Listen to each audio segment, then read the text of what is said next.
Yeah, I would say that in terms of the index fund, I would just take a very broad index. I would take the S&P 500 as long as I wasn't putting all my money in at one time. If I were going to put money into a index fund in relatively equal amounts over a 20 or 30-year period, I would pick a fund, and I know Vanguard has very low costs. I'm sure there are a whole bunch of others that do. I just haven't looked at the field. But I would be very careful about the costs involved, because all they're doing for you is buying that index. I think that the people who buy those index funds on average will get better results than the people that buy funds that have higher costs attached to them, because it's just a matter of math. If you have a very high percentage of funds being institutionally managed, and a great many institutions charge a lot of money for doing it and others charge a little, they're going to get very similar gross results but different net results. And I recommend to all of you reading John Bogle's written a couple of books in the last 5 years, and I can't give you the titles, but they're very good books, and anybody investing in funds should read those books before investing, or if you've already invested, you still should read the books, and it's all you need to know really about fund investing. So I would pick a broad index, but I wouldn't toss a chunk in at any one time.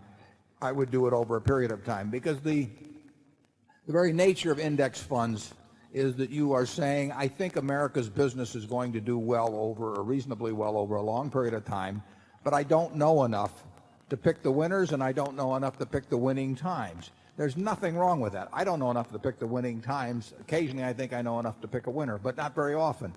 And I certainly can't pick winners by going down through the whole list and saying this is a winner and this isn't, and so on. So the important thing to do, if you have an overall feeling that business is a reasonable place to have your money over a long period of time, is to invest over a long period of time and not make any bet implicitly by putting a big chunk in at a given time. As to the criteria as to when you should or shouldn't, I don't think there are any great criteria on that. I don't think price-earnings ratio, determines things. I don't think price-book ratios, price-sales ratios. I don't think there's no single metric I can give you, or that anyone else can give you, in my view, that will tell you this is a great time to buy stocks or not to buy stocks or anything of the sort. It just isn't that easy. That's why you go to an index fund, and that's why you buy over a period of time. It isn't that easy. You can't get it by reading a magazine. You can't get it by watching television. You'd love to have something that said, if PEs are 12 or below or some number you buy, and if they're 25 or above you sell. It doesn't work that way. It's a more complex business than that. It couldn't be that easy when you think about it.